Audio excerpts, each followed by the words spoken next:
وما علينا إلا البلاغ المبين،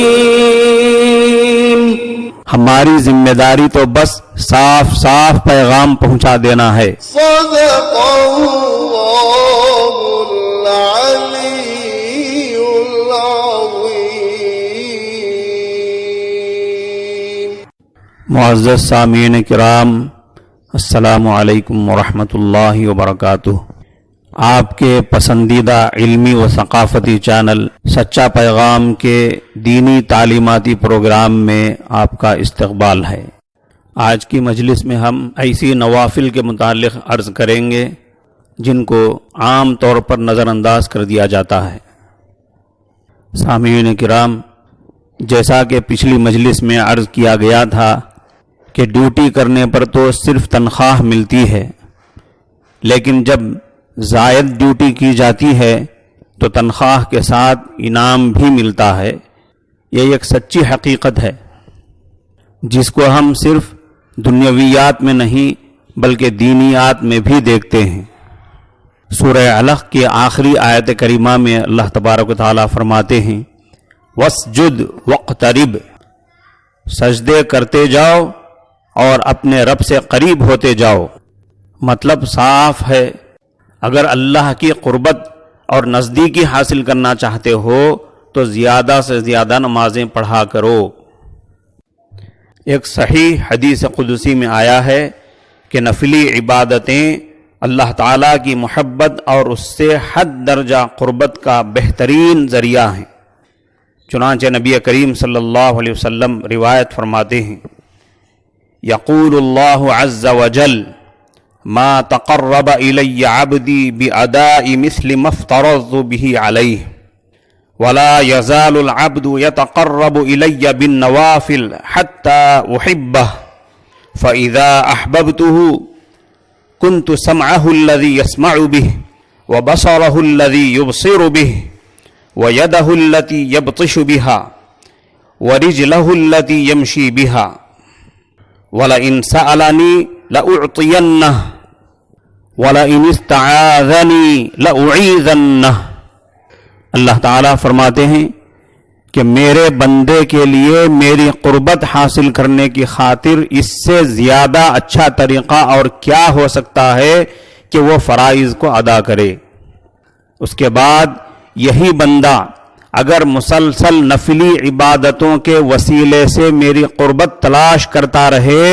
تو میں اس سے محبت کرنے لگتا ہوں، اور جب مجھے اس سے محبت ہو جاتی ہے تو میں اس کے وہ کان بن جاتا ہوں جس سے وہ سنتا ہے، میں اس کی نگاہیں بن جاتا ہوں جس سے وہ دیکھتا ہے، میں اس کا وہ ہاتھ بن جاتا ہوں جس سے وہ پکڑتا ہے، اور اس کا وہ پاؤں بن جاتا ہوں جس سے وہ چلتا ہے۔ اگر وہ مجھ سے سوال کرتا ہے تو میں اس کو ضرور دیتا ہوں، اگر وہ میری پناہ چاہتا ہے تو میں ضرور اس کو پناہ دیتا ہوں۔ اس حدیث قدسی سے نفلی عبادتوں کی بڑی فضیلت معلوم ہوتی ہے۔ سب سے بڑی فضیلت تو یہ ہے کہ بندے کو اس عمل کے ذریعے یعنی نفلی عبادتوں کے ذریعے اللہ تعالیٰ کی محبت اور اس کی قربت عنایت ہوتی ہے۔ اللہ کی قربت ایسی عظیم سعادت ہے کہ جس سے بڑھ کر کوئی سعادت نہیں ہو سکتی ہے۔ معزز سامعین سچا پیغام، اس سے پہلے کہ اگلے موضوعات آپ کے سامنے پیش کیے جائیں، آپ سے درخواست ہے کہ ہمارے اس جدید و مفید چینل کو سبسکرائب کریں تاکہ موقع کی مناسبت اور وقت کی ضرورت کے لحاظ سے ضروری اور اہم پیغامات، خداوندی فرمودات اور نبوی ارشادات، علماء کرام کی ہدایتیں اور نصیحتیں، ملک کے قائدین و عمائدین کے مفید مشورے موقع بموقع آپ کی خدمت میں پیش کیے جا سکیں، اور اپنے دوست و احباب کو بھی اس کی لنک پہنچا کر ادارہ سچا پیغام کا اخلاقی تعاون فرمائیں۔ سامعین کرام، پچھلی مجلس میں عرض کیا گیا تھا کہ کچھ نوافل ایسی ہیں کہ اشراق و چاشت کی نمازوں کی طرح ان کے اوقات متعین نہیں ہیں، بلکہ ان کا تعلق خاص حالات سے ہے، جیسے تحیۃ الوضو، تحیت المسجد، صلاۃ الحاجت، صلاۃ التوبہ اور نماز استخارہ وغیرہ، ان میں سے کسی کا بھی وقت معین نہیں ہے، بلکہ جس وقت بھی وہ حالات یا ضروریات پیش آئیں جن سے ان نوافل کا تعلق ہے، یہ اسی وقت پڑھے جاتے ہیں۔ تحیت الوضو کے متعلق روایت سماعت فرمائیں۔ حضرت بریدہ رضی اللہ عنہ کی روایت ہے، وہ فرماتے ہیں کہ ایک صبح حضرت نبی کریم صلی اللہ علیہ وسلم نے حضرت بلال رضی اللہ عنہ کو بلایا اور پوچھا کہ اے بلال، کس عمل کی وجہ سے تم گزشتہ رات جنت میں میرے آگے آگے چل رہے تھے؟ میں نے اپنے آگے آگے تمہارے جوتوں کی آہٹ سنی ہے۔ حضرت بلال رضی اللہ عنہ نے کہا، یا رسول اللہ، جب بھی میں وضو کرتا ہوں تو 2 رکعت نماز پڑھ لیتا ہوں، اور جب بھی میرا وضو ٹوٹ جاتا ہے تو میں اسی وقت وضو کر لیتا ہوں۔ حضور اکرم صلی اللہ علیہ وسلم نے فرمایا، ہاں یہی بات ہے، یعنی تمہارے اسی عمل اور اسی معمول کی وجہ سے اللہ نے تمہیں اتنی فضیلت بخشی اور تمہیں اتنا بڑا مقام دیا کہ میں نے اپنے آگے آگے جنت میں تمہاری آہٹ سنی ہے۔ سامعین کرام، حضرت بلال رضی اللہ عنہ کا یہ معمول تھا، جب بھی وضو کرتے تھے ساتھ ساتھ 2 رکعت تحیت الوضو پڑھ لیا کرتے تھے،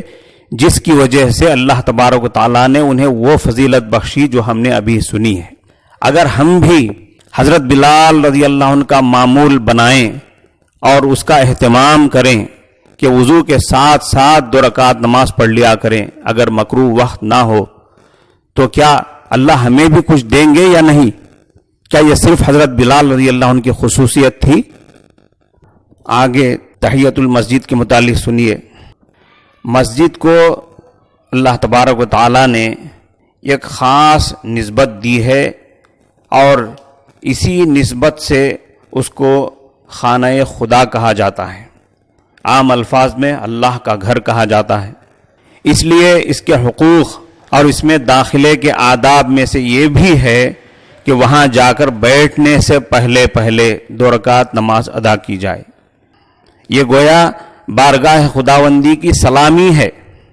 اسی لیے اس کو تحیت المسجد کہتے ہیں۔ تحیہ کا معنی ہے سلامی، تعظیم۔ تحیت المسجد، مسجد کی تعظیم۔ حضرت ابو قتادہ رضی اللہ عنہ روایت کرتے ہیں، رسول اللہ صلی اللہ علیہ وسلم نے فرمایا، جب تم میں سے کوئی مسجد میں داخل ہو تو اس کو چاہیے کہ بیٹھنے سے پہلے 2 رکعت نماز پڑھے۔ آگے صلاۃ التوبہ یا صلاۃ استغفار کے متعلق روایت سماعت فرمائیں۔ حضرت علی رضی اللہ عنہ سے روایت ہے، وہ کہتے ہیں کہ مجھ سے حضرت ابو بکر رضی اللہ عنہ نے بیان فرمایا، جو بلا شبہ صادق و صدیق ہیں، کہ میں نے رسول اللہ صلی اللہ علیہ وسلم سے سنا، آپ فرماتے تھے، جس شخص سے کوئی گناہ ہو جائے پھر وہ اٹھ کر وضو کرے، پھر نماز پڑھے، پھر اللہ سے مغفرت اور معافی طلب کرے تو اللہ تعالیٰ اس کو معاف فرما ہی دیتا ہے۔ اس کے بعد آپ نے قرآن کریم کی آیت کریمہ تلاوت فرمائی، والذین اذا فعلوا فاحشۃ او ظلموا انفسهم ذکروا اللہ فاستغفروا لذنوبهم ومن يغفر الذنوب الا اللہ ولم يصروا على ما فعلوا وهم يعلمون۔ اس آیت میں ان گنہگار بندوں کے لیے مغفرت اور جنت کی بشارت ہے جنہوں نے گناہ کو اپنا معمول نہیں بنایا ہے، بلکہ ان کا حال یہ ہے کہ جب ان سے کوئی بڑا یا چھوٹا گناہ ہو جاتا ہے تو وہ اس پر شرمندہ ہوتے ہیں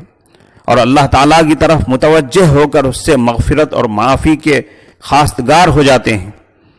رسول اللہ صلی اللہ علیہ وسلم نے اس حدیث میں یہ بتایا کہ اللہ تعالیٰ کی مغفرت اور معافی حاصل کرنے کا بہترین طریقہ یہ ہے کہ بندہ وضو کر کے پہلے 2 رکعت نماز پڑھے، اس کے بعد اللہ تعالیٰ سے اپنے گناہوں کی بخشش اور معافی طلب کرے۔ اگر وہ ایسا کرے گا تو اللہ تعالیٰ اس کے گناہوں کی بخشش کا فیصلہ فرما ہی دے گا۔ صلاۃ الحاجت کے متعلق روایت سماعت فرمائیں۔ حضرت عبداللہ ابن ابی اوفا رضی اللہ عنہ سے روایت ہے، وہ کہتے ہیں رسول اللہ صلی اللہ علیہ وسلم نے فرمایا، جس شخص کو کوئی حاجت اور ضرورت ہو اللہ تعالیٰ سے متعلق یا کسی آدمی سے متعلق، یعنی خواہ وہ حاجت ایسی ہو جس کا تعلق براہ راست اللہ تعالیٰ ہی سے ہو، کسی بندے سے اس کا واسطہ ہی نہ ہو، یا ایسا معاملہ ہو کہ بظاہر اس کا تعلق کسی بندے سے ہو، بہر صورت اس کو چاہیے کہ وہ وضو کرے اور خوب اچھا وضو کرے، اس کے بعد 2 رکعت نماز پڑھے، اس کے بعد اللہ تعالیٰ کی کچھ حمد و ثنا کرے اور اس کے نبی علیہ السلام پر درود پڑھے، پھر اللہ کے حضور میں اس طرح عرض کرے: لا الہ الا اللہ الحلیم الکریم، سبحان اللہ رب العرش العظیم، والحمد للہ رب العالمین، اسألک موجبات رحمتک وعزائم مغفرتک والغنیمۃ من کل بر والسلامۃ من کل اثم، لا تدع لی ذنبا الا غفرتہ ولا ہما الا فرجتہ ولا حاجة هي لك رضا الا قضيتها یا ارحم الراحمین۔ سامعین کرام، یہ ایک حقیقت ہے جس میں کسی مومن کے لیے شک و شبہ کی کوئی گنجائش نہیں کہ مخلوقات کی ساری حاجتیں اور ضرورتیں صرف اور صرف اللہ ہی کے ہاتھ میں ہیں۔ بظاہر جو کام بندوں کے ہاتھوں سے ہوتے دکھائی دیتے ہیں، دراصل وہ بھی اللہ ہی کے ہاتھ میں ہیں اور اسی کے حکم سے انجام پاتے ہیں۔ صلاۃ الحاجت کا جو طریقہ رسول اللہ صلی اللہ علیہ وسلم نے اس حدیث میں تعلیم فرمایا ہے، وہ اللہ تعالیٰ سے اپنی حاجتیں پوری کرانے کا بہترین طریقہ ہے۔ جن بندوں کو ان ایمانی حقیقتوں پر یقین نصیب ہے، ان کا یہی تجربہ ہے، اور انہوں نے صلاۃ الحاجت کو خزائن الہیہ کی کنجی پایا ہے۔ عام طور پر لوگ اپنی پریشانیوں کے سلسلے میں کہتے رہتے ہیں کہ دعائیں لکھ کر دیں، کوئی آیت لکھ کر دیں، بچہ کھانا نہیں کھا رہا ہے اس کے لیے کوئی آیت لکھ کر دیں، بچہ دودھ نہیں پی رہا ہے اس کے لیے کوئی آیت لکھ کر دیں، بچہ زیادہ رو رہا ہے اس کے لیے کوئی آیت لکھ کر دیں، بچے کی جسمانی نشو و نما نہیں بڑھ رہی ہے اس کے لیے کوئی آیت لکھ کر دیں، ہمارے لڑکے کا نکاح نہیں ہو رہا ہے اس کے لیے کوئی تعویذ لکھ کر دیں، ہماری لڑکی کو نکاح ہو کر کئی سال ہو گئے اولاد نہیں ہوئی ہے،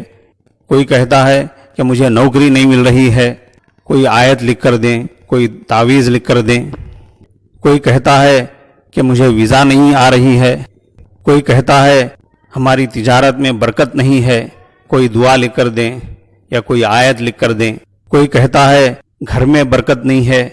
کوئی نہ کوئی بیمار رہتا ہے، کوئی دعا لکھ کر دیں، کوئی آیت لکھ کر دیں، فلاں تکلیف ہے اس کے لیے کوئی آیت لکھ کر دیں، فلاں پریشانی ہے اس کے لیے کوئی آیت یا کوئی دعا لکھ کر دیں۔ یہ صلاۃ الحاجت ہماری اسی قسم کی چھوٹی بڑی پریشانیوں کے لیے ہے کہ جس قسم کی پریشانی کا ہم سامنا کریں، وہ اگر کوئی جسمانی قسم کی پریشانی ہے، کوئی بیماری ہے، اس کے لیے جو علاج ہو سکتا ہے اس علاج کے راستے کو اختیار کریں، اس کے ساتھ ساتھ صلاۃ الحاجت کا راستہ اختیار کریں۔ اللہ کے نبی صلی اللہ علیہ وسلم نے یہ صلاۃ الحاجت ہمیں اسی لیے دی ہے، اور حضرت صلی اللہ علیہ وسلم کا معمول بھی یہی رہا ہے۔ حضرت حذیفہ رضی اللہ عنہ کی روایت ہے، وہ کہتے ہیں رسول اللہ صلی اللہ علیہ وسلم کا مستقل معمول اور دستور یہی تھا، اذا حزبہ امر صلی، کہ جب بھی کوئی فکر اور کوئی پریشانی آپ کو لاحق ہوتی اور کوئی اہم معاملہ پیش آتا تو آپ فوراً نماز کی طرف متوجہ ہوتے اور نماز میں مشغول ہو جاتے۔ قرآن کریم میں اللہ تبارک و تعالیٰ کا بھی یہی ارشاد ہے، استعینوا بالصبر والصلاۃ، اپنے مشکلات اور مہمات میں ہمت و برداشت اور نماز کے ذریعے اللہ کی مدد حاصل کرو۔ اس خداوندی تعلیم و ہدایت کے مطابق رسول اللہ صلی اللہ علیہ وسلم کا وہ معمول تھا جو ابھی آپ کے سامنے پیش کیا گیا، کہ ہر مشکل اور ہر مہم میں اللہ کی مدد حاصل کرنے کے لیے حضرت صلی اللہ علیہ وسلم نماز میں مشغول ہو جاتے تھے۔ یہی ہمارے لیے اسوہ اور نمونہ ہے، اور ہمارا معمول بھی یہی ہونا چاہیے۔ نماز استخارہ کے متعلق روایت سماعت فرمائیں۔ اس سے پہلے یہ ذہن میں رکھیں کہ بندوں کا علم، انسانوں کا علم بہت ہی ناقص ہے، وما اوتیتم من العلم الا قلیلا۔ بندہ جس کام اور جس پروگرام کو شروع کرنے جا رہا ہے اس کے تعلق سے، اس کے انجام کے تعلق سے اسے علم نہیں ہوتا، اندازہ نہیں ہوتا کہ وہ کام اور وہ پروگرام اس کے لیے خیر ہے یا شر کا ذریعہ بنے گا۔ بسا اوقات ایسا ہوتا ہے کہ آدمی ایک کام کرنا چاہتا ہے مگر اس کام اور اس پروگرام کو شروع کرنے سے پہلے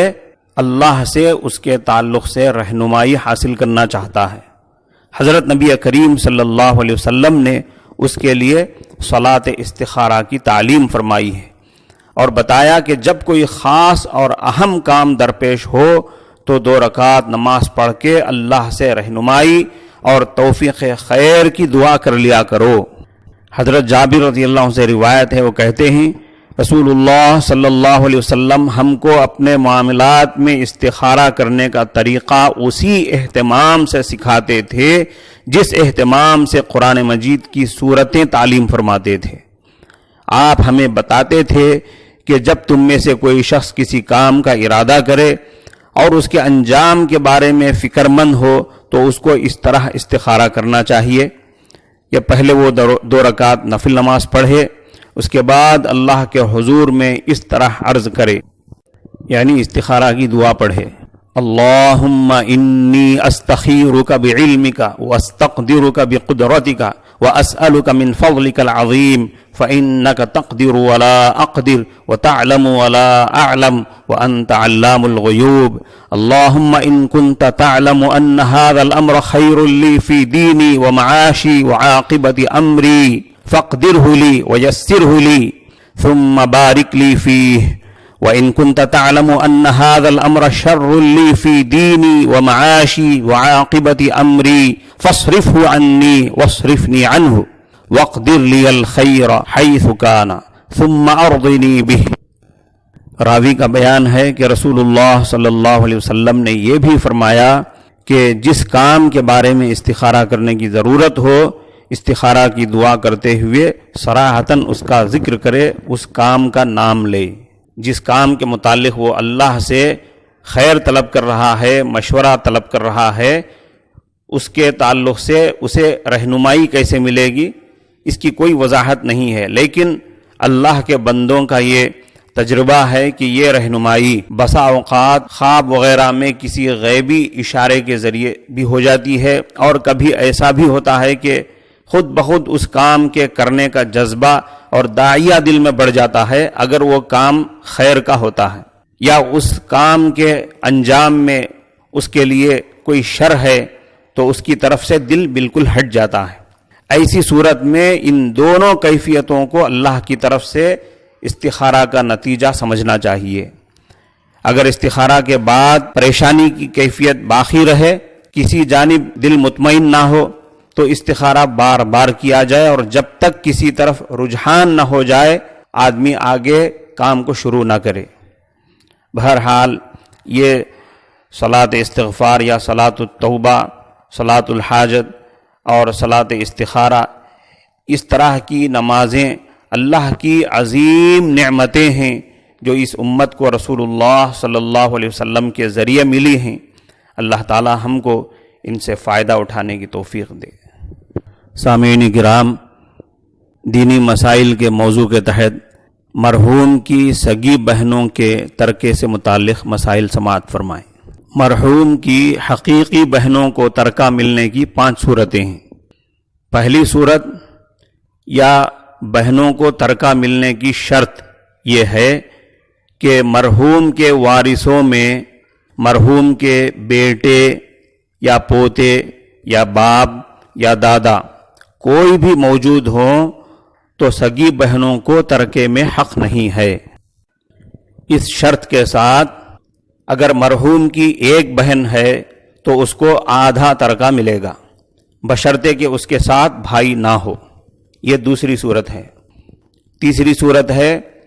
اگر ایک سے زائد بہنیں ہوں تو سب کو مجموعی طور پر 2/3 حصے ملیں گے، بشرطے کہ ان کے ساتھ بھائی نہ ہوں۔ چوتھی صورت ہے اگر بہنوں کے ساتھ بھائی بھی ہوں تو اس صورت میں بہنوں کا حصہ فکس نہیں ہے، مقررہ حصہ پانے والے حقدار وارثوں کے بعد بچا ہوا ترکہ ان کے درمیان یکہرے اور دوہرے کے اصول پر تقسیم ہوگا، یعنی ایک بھائی کو 2 بہنوں کے برابر حصہ ملے گا۔ اگر ایک بھائی اور ایک بہن ہے تو بچے ہوئے ترکے کے 3 حصے کر کے 2 حصے ایک بھائی کو دیے جائیں گے اور 1 حصہ بہن کو دیا جائے گا۔ اگر ایک بھائی اور 3 بہنیں ہوں تو بچے ہوئے ترکے کے 5 حصے کیے جائیں گے، ان میں سے 2 حصے بھائی کو دیے جائیں گے اور 3 بہنوں میں سے ایک کو ایک حصہ دیا جائے گا۔ 5ویں صورت ہے اگر مرحوم کے وارثوں میں بیٹیاں یا پوتیاں موجود ہوں تو ایسی صورت میں مرحوم کی بہنوں کا حصہ فکس نہیں ہے، آخر میں اگر ترکے کا مال بچتا ہے تو ان کو ملے گا ورنہ نہیں۔ آداب زندگی کے موضوع کے تحت پڑوسی کے باقی آداب ملاحظہ فرمائیں۔ غریب اور مسکین بھوکے پڑوسیوں کے لیے اپنی طاقت بھر کھانے کا انتظام کرنا۔ ایک ادب ہے پڑوسی کے ہدیے کو حقیر اور معمولی سمجھ کر رد نہ کرنا بلکہ اس کو قبول کر لینا۔ ایک ادب ہے اگر پڑوسی فرائض و واجبات اور سنتوں سے بے رخی برت رہا ہے تو اسے اس کی تلقین کرنا، اچھی باتوں کا حکم کرنا، اور کسی برائی میں مبتلا ہے، گانے بجانے میں مبتلا ہو رہا ہے تو اس طرح کی تمام برائیوں سے حکمت کے ساتھ روکتے رہنا۔ یہاں یہ یاد رہے کہ پڑوسی غیر مسلم بھی کیوں نہ ہوں، یہ سارے آداب مسلم اور غیر مسلم ہر قسم کے پڑوسیوں کے ساتھ روا رکھے جائیں گے۔ جائزہ لینے کے موضوع کے تحت بڑی معذرت کے ساتھ ہم آپ سے پوچھنا چاہتے ہیں کہ آپ کے نزدیک ایک نیکی بڑی ہے یا ایک اشرفی بڑی ہے؟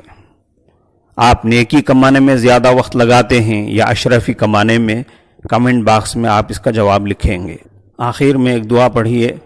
بسم اللہ الرحمن الرحیم۔ حسبی اللہ لا الہ الا ہو علیہ توکلت وہو رب العرش العظیم۔ مجھے اللہ ہی کافی ہے، اس کے علاوہ کوئی عبادت کے لائق نہیں، میں نے اسی پر بھروسہ کیا اور وہ عرش عظیم کا رب ہے۔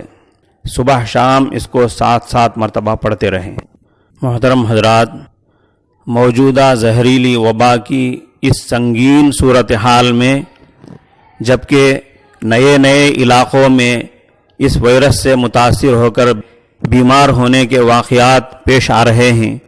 گلیوں میں جمع ہو کر کھیلنے اور گپ شپ کرنے والے بچوں کو سمجھا بجھا کر ڈانٹ ڈپٹ کر کے گھروں میں چلا دیا کریں۔ جو شریر بچے نہ مانیں ان کے سرپرستوں سے مل کر تنبیہ کریں اور کسی بھی طرح ان کو گھروں میں بھیج دیں۔ امید ہے کہ آپ حضرات اس کام کو ایک اہم ڈیوٹی سمجھ کر ضرور انجام دیں گے۔ اللہ آپ کو جزائے خیر عطا فرمائے۔ بہرکیف سامعین کرام، آج کے پروگرام میں اسی پر اکتفا کرتے ہیں۔ اگلی ملاقات تک کے لیے اجازت دیجیے۔ السلام علیکم ورحمۃ اللہ وبرکاتہ۔